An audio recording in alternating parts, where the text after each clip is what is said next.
Behind me I've got a 2008 Lincoln MKX. It's front wheel drive. It's got a 3.5 liter V6 dual overhead cam engine. It's got 200,000 miles on it. The car started to run a little rough, and as he pulled in, he parked, shut the car off. The car wouldn't restart after that, so he gave me a call, and he thought that maybe it needs a starter. Anyhow, come over there and start looking at the car, and I go to start it, and it starts cranking over. Well, when I was cranking it, it was cranking over as if it was down the cylinder, so it'd turn over smoothly and then jump over, and then, you know, kept doing that. And it finally started up, and it was running rough, and so besides that, the car was running. Sorry about the light. Well, anyhow, he had also mentioned that he had just checked the oil in it, so the oil's good. And it actually may have had a little too much oil in it, he said. So I checked the oil. Well, it looks like it had a chocolate milkshake at the bottom of the engine. It just looked like mud.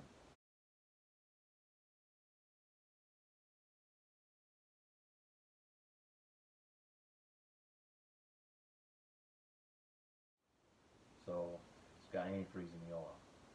Well, so I drained the oil. Had about 2.5 gallons of oil in it, and antifreeze mixed. I had drained the oil into another container, actually a pan, and wanted to see if I could find anything in the oil. Well, I found this tiny, tiny, tiny microscopic spring.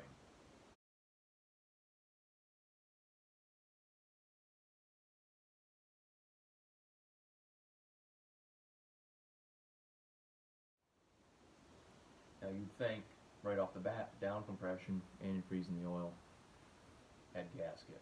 That's my first assumption before I even checked anything. But I'm not very familiar with these cars, so I did some research. Turns out they have an internal water pump. It's got 200,000 miles on it. Well, it's bound to go bad at that time, that water pump.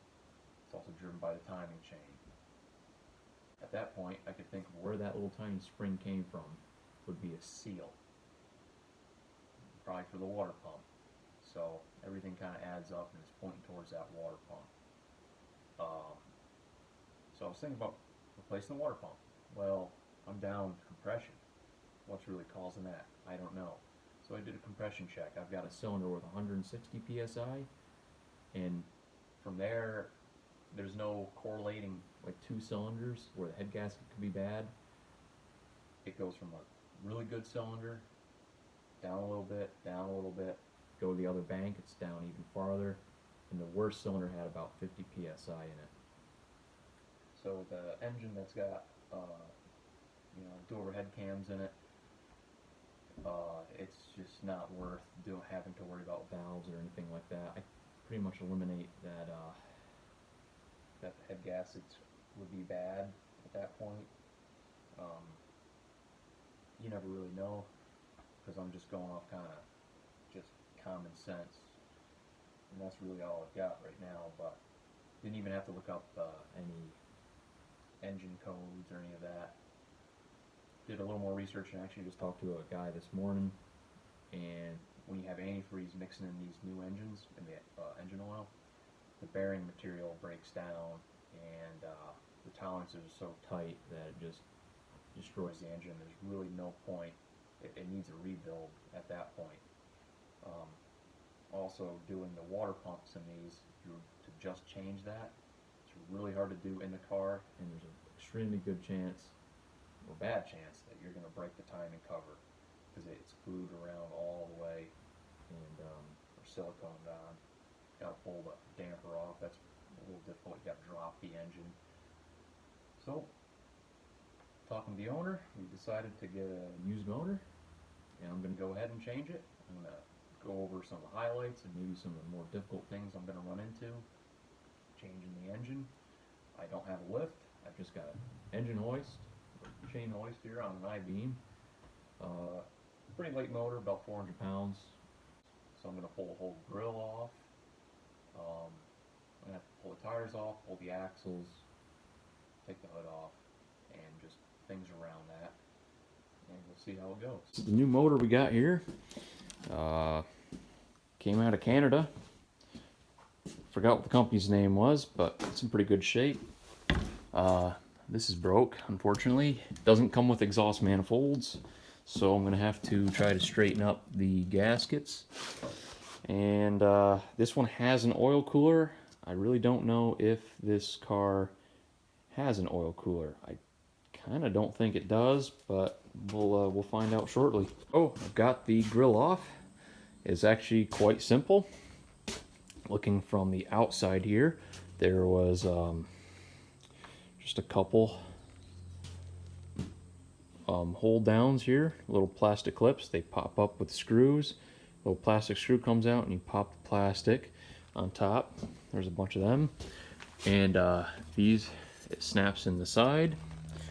There's a couple screws here holding it on, as long as these two here on the fender. And on the bottom there is there's two plastic clips that hold it on, as long as also with two plastic on the front. And you had a clip for the lights, and the whole fender pops right off. It's right over there. So next thing you gotta do after you get the grill off, you need to take this metal bar here that runs across. There's gonna be 10 bolts, 2 on the top, 1 down here, 1 here, 1 here. So 5 on each side. So the next thing we're gonna do is, looks like there's a bar down here. We're gonna have to move that one. We also got the sensors for the airbag. What I'm gonna do is I'm just gonna unbolt them, and I'm gonna move them to the side and let them hang there. We've also got some coolers we need to get out of the way. I think this one's the power steering, probably transmission, and or actually air conditioner. And get that all disconnected. Pull that out of the way.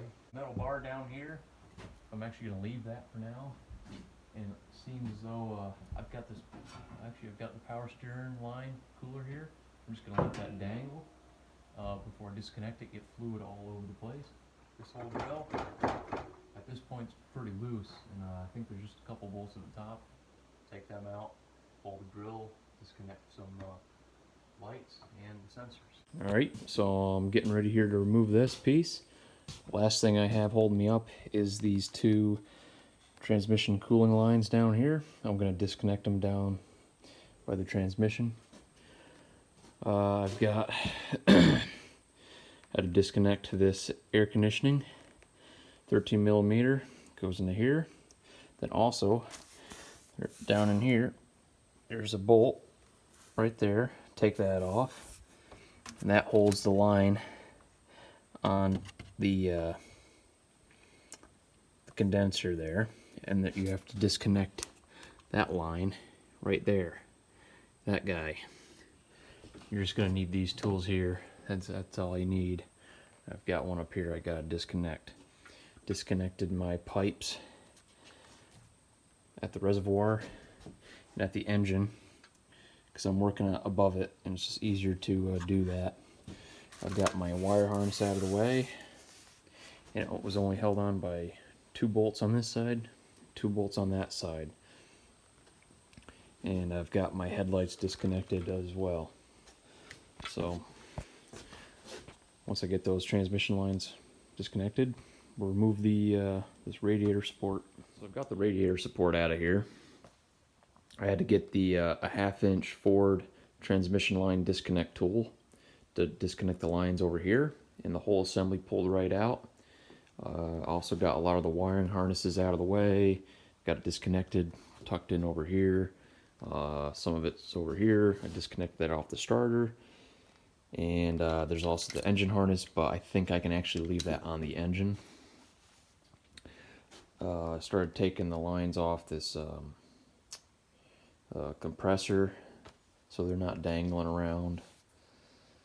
And right now I've got this side, this axle out. You just disconnect it off here and it actually just pulls right out, or you do need to pry it. It just has a spring clip inside that keeps it in there. And on this side, I'm working on it right now. I got it halfway out. Sorry for the lighting here. This axle, but it's kind of like jammed in there or something. So I'm still working on that. This side does leak oil, so you just need to make sure you got a pan there. And after I get that axle off, I'm going to disconnect the exhaust pipes. And I've got that mount loose. This mount over here, I'm going to loosen that up, chain it. Hopefully comes right out. I got this wire here that's kind of in the way. It does disconnect up here at the computer, and you can pull that around. I might do that later if it's a problem, but. Alright, so I'm back on this project here. I've got the engine and K-member out of the car. I ended up hoisting the unibody, the main section of the car, off and back. I've got the rear tires on, so I was able to maneuver it backwards. And you know, the way this car seemed to be assembled was the engine went in first, then the K-member. So pulling this engine out of the car was going to be very difficult. There was limited room, and on top of that, I could not get this driver's side axle out. I pried on it for hours, and I was able to get it to pop out. I couldn't get it all the way out, so I finally decided to drop the subframe, and I'm glad I did that. This is way easier.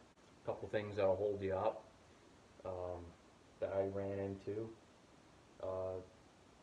Just little things like the ABS wheel speed sensors. You gotta disconnect them off the knuckle. You don't need to disconnect your axles if you're removing the K-frame. You do need to remove the nut and separate the shaft for the steering rack. This is the part on the K-member. You got one great big bolt, and you got two separate bolts in the back holding it on. So take your two bolts out first, and then remove this great big nut. Then there's two in the middle, and then two up front. So K-member is pretty simple. You can't roll it out with the wheels on because the struts hold the knuckle in place, so that's not really an option. Also, the power steering reservoir you need to take off, and I have disconnected the low pressure side of that, drained it, maneuvered the hoses out, and I have it sitting right on top of the engine, right up here, so I can kind of show you that. You got 4 bolts for your mount, which sits here. You got 4 right there, 1, 2, 3, 4. Come around here. Then you lower the motor out of the car. This is the power steering. The reservoir sat down in here. Disconnected the line that was coming out here, this line, and it goes into the steering cooler down here. It looks kind of complicated, but it wasn't all that bad. The engine harness stays on the car, which was nice. Okay, so what I did here was I got 2 6x6s holding the K-frame up, and what I realized that there was nothing holding. I thought the engine would be held onto the K-member, but it isn't. It's held on the car, not the K-member. So I have that supported by some 4x4s, and it all kind of worked out. I'll show you how I bolted this. It's not very good. I wish I had longer bolts, but I just bolted here and there with my chain and just picked it up.